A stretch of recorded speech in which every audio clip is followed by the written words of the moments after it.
Who am I? I'm the schmuck. I am the last one to know. I am the aggrieved. I am the wronged. People talk about forgiveness, how forgiving washes your soul of the bile of hate, how forgiveness allows one closure.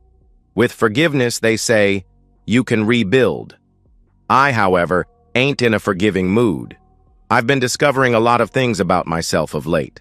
I, for example, am not a mushroom. See, it turns out, I don't like being fed garbage or kept in the dark. Or that new age corporate crap, la la la, we must all go along to get along. Balderdash.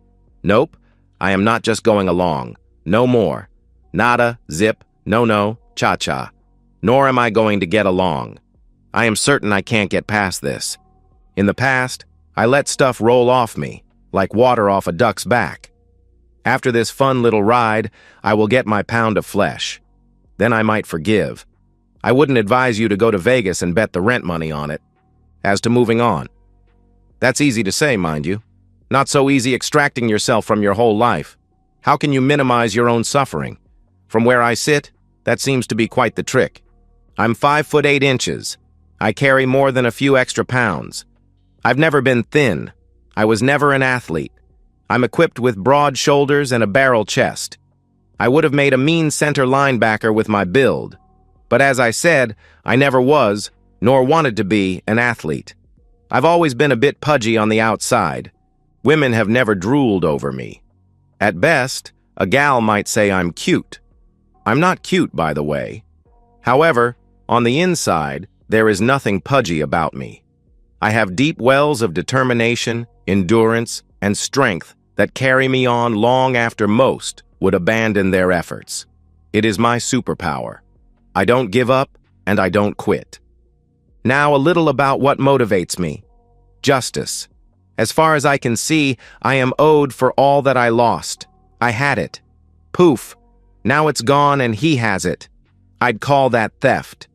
Then there is the little fact that I really don't like to lose. Please allow me to rephrase that. If I give even the very smallest of a darn about something, then I hate to lose. I mean, I really hate to lose. Over the years, I have found that there are not a whole lot of lines I will not cross. Not to lose something I do give a darn about. Like I said, I really don't like to lose. So, I want some good old-fashioned justice. I'd like to go all Old Testament on the jerk's rear. I don't think that's too much to ask. As a reasoned, rational response to such a massive betrayal at my dear wife's hand, I have no problem seeing bridges burnt. Now, I do have some hard stops, like I really don't want to go to jail. But in this case, if need be, sure, I would do some time. Not a lot. Maybe a year or two. I didn't start this, but I sure as hell was going to end it. Which brings me back to the subject of jerk. Thinking about it, he actually wasn't worthy of my time or attention. Nonetheless, here I am, spending my time and my money because he definitely has my attention. At this point, he pretty much is my to-do list. As maybe one can tell, on this one, I do give a darn. He wasn't my friend, partner, or lover. He never lied to me. He didn't break any promises to me. But her? Which? Tick-tock, tick-tock, I said in a pretty loud voice at the locked door. Then I lit the gas-soaked rag I had stuffed under the door. Come out, wherever you are, I yelled at the door. The smoke was billowing. I had to step back from the locked door. It was doing a great job of catching on fire. At least it was on my side of the door. I could hear screaming from the other side of the locked door. I heard glass shatter. Maybe they can tie the bedsheets together, like a jailbreak, and get to the ground. But 3 stories is a pretty long way down for one bed of sheets. Yeah, like she would ever do that. I chuckled to myself. I used the fire extinguisher to put the fire out on my side of the door. Who knows what is going on the other side of the door? I screamed out, "I'm coming for you, you cheating wench." I think they heard me because I could hear her wailing. I kicked the smoldering door open, and the flame inside the room tried to jump past me. I used the second extinguisher to knock it back, then the third, in the room, to knock it out. I looked around the room. The damage wasn't too bad. I'd say it was singed. The bed was a mess, stripped of its sheets. their clothes scattered about the room. Now isn't that sweet, they were having champagne. I grabbed the bottle and guzzled me some champagne. Woo, baby, we're living large. They had, in fact, tied the bed sheet to the leg of the bed. I could see it trailing out the broken window. I walked over to the window and carefully looked out. Damn. And she was terrified of heights. Hell, get her on a high bridge and she would wet herself. Yeah, it was a phobia kind of thing. Oh well. Yet, there they were. Two nudes out on a ledge. She was doing a starfish imitation trying to cling to the wall. The bedsheets fluttered in the wind, just out of their reach. She was screaming bloody murder. He didn't look too good either. They were standing on the 6-foot, well, maybe 5-foot, decorative ledge 2 stories up over the driveway. No access. That was about the time the news helicopter showed up. It pays to plan. I had called Channel 12. It's the Fox affiliate in town. They had an old-fashioned local TV news outlook. If it bleeds, it leads. I came close. Fire in a flammable historic mansion turned bed and breakfast that was always booked months in advance. Strangely, the TV in the room was turned on to Channel 12, so standing in the smoldering, smoke-filled room, I could watch my frantic wife trying to hide her nudity from the chopper's spotlight while staying on the 4.5-inch ledge, being whipped by the rotor wash of the helicopter. It made for pretty entertaining TV. Well, at least for me. The fire department is arriving, a time I will be getting along. While the fire department was focused on my wife and her lover, I grabbed her lover's pants. I pulled out his car's key fob and wallet, stuffed them in my pants, then slipped out the door and headed down the back stairs. It was kind of weird to be gently descending in the ancient stairwell, listening to only the noise of my feet hitting every other tread, as insanity raged just mere meters from where I was. I reached the bottom of the stairs and then headed out the kitchen door. Once outside, I called her parents. I found her. She's at the old Miller bed and breakfast. I think she is trying to jump. Turn on Channel 12. I hung up before her father could say anything. I watched as a hook and ladder truck arrive and was moving into position. I saw 3 more helicopters circling trying to get great TV. I took her lover's car key fob and started pushing its button. It was a high-dollar Mercedes that clicked and beeped. I climbed in and drove away. Man, this is a nice ride. I drove home and parked that sweet ride inside my garage. I started going through the glove box. Nothing too interesting.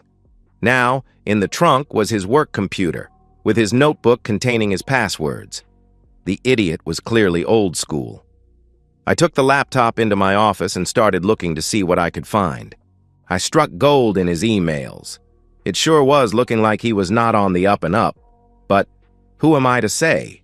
I'm not an accountant, but it sure looked like he was running 2 sets of books for his company. As I said, I couldn't really make heads or tails, so I forward all the files to the IRS and the board of directors of his company. Then there were the beautiful shots of my wife, and then selfies that he took while being intimate with her. I texted those files to my wife's PTA, our church's bishop, and her high and mighty friends at the country club. Then I sent them to her sister, mom, and dad, and her old grandmother. She was pushing 95, and her grandfather, who passed a couple of years ago, was an old-time hellfire and brimstone preacher. I wondered how she would take her granddaughter's adult films. I know some folks would ask why I would out myself as a humiliated husband. Well, I wasn't crazy. The TV outed my status, so... Wow. He has all his credit cards locked and loaded in his laptop. I always wanted to get a really nifty adult account or 30. Let's see. It had been a big day. I was tired. I think the adrenaline rush wore off an hour or 2 ago. I locked up the house and headed to bed. I had changed the locks earlier, so I felt I could sleep safely without her barging in. I figure she would be royally peeved. Knowing her, she was going to want to kill me. I drifted off to sleep with a smile on my face. I was right. I was awakened by pounding on my front door at about 2 a.m. It woke me up in a bad mood. I like to get my 8. I am just a jerk if I don't get my 8.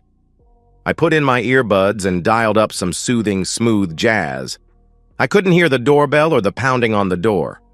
Cool. I tried to go back to sleep. The next thing I know, a bunch of peeved-off cops are rocking my rear out of bed. Yes, they arrested me. I have a really great lawyer. He has been my lawyer for years and years. We met back in college. He was a wild man. We partied a lot back then. We raised our families together. I knew he would take care of things for me. They finally took me out of Gen Pop and up to the interrogation room. My lawyer, Dirk, was waiting inside for me. Good grief, Bob. You just gotta learn to let go. Nonsense, Dirk. She is cheating on me. I'm her husband, for goodness sakes. She is my wife, I said. Was, Bob. Was your wife. Not your wife now, and not your wife for more than 5 years. I was about to respond, but Dirk just raised his hand. Bob, she was your wife. You got a divorce. Damn, you gotta let it go, man. Your obsession is just sick. Look, they are going to throw the book at you on this one. Geez, man, it was her freaking wedding night, for God's sakes, he said, getting up from his chair. You are on your own. I'm done. I'm out. Don't call me. As Dirk walked out the door, he looked back at me and said, You need help. Seriously, Bob. You really need to get some professional help. All of that happened almost 5 years ago. After 5 years in lockup, occasionally in solitary, with the attending bumps and bruises, I can say with authority that I don't like being locked up. It stinks. It's been tough. As I lie in my bunk, I am having trouble sleeping. Tomorrow is my first shot at parole, so that has me a bit keyed up. The food stinks. I'm not even kidding about that. You do meet some folks, but it ain't high school. I do get somewhat better medical attention than I did outside. Outside, I didn't have a shrink, for example. My prison shrink runs several support groups. He has one group he calls his FUM, Fooled Up Men group. It's not the group's official name, but when I thought about the group, they all were pretty fooled up men. Hence the name, I guess. There is Bone. He was a big rear dude. He is a father fooler. You really didn't want to mess with him, trust me. And there is Slug. He is a pain-focused bottom. He is actually in prison because he wants to be. That, of course, qualifies him as a fooled-up man, I'd say. I get along best with Max. He doesn't do divorce, he says. It's against God's law or something. He's an until death kind of guy. He has had 4 wives. So I have a support group. I'm working on myself. I am goal-setting. It is important to keep your eye on the ball. The docs are giving me good marks. I've been staying out of trouble, and tomorrow I will say anything they want me to. Now and then, if you play the long game, things work out. And I have my parole hearing in the morning. And so, we've reached the end of today's story. Was it what you expected, or did it take a twist you didn't see coming? I'm curious to hear your thoughts. Share them in the comments below, and let's get a conversation going. If this story kept you hooked, make sure to hit that like button. And if you're new here or just haven't subscribed yet, now's the perfect time to join our community. I bring you fresh, captivating stories every day, so click that subscribe button and turn on notifications so you never miss out. Thanks for watching, and I'll see you in the next one.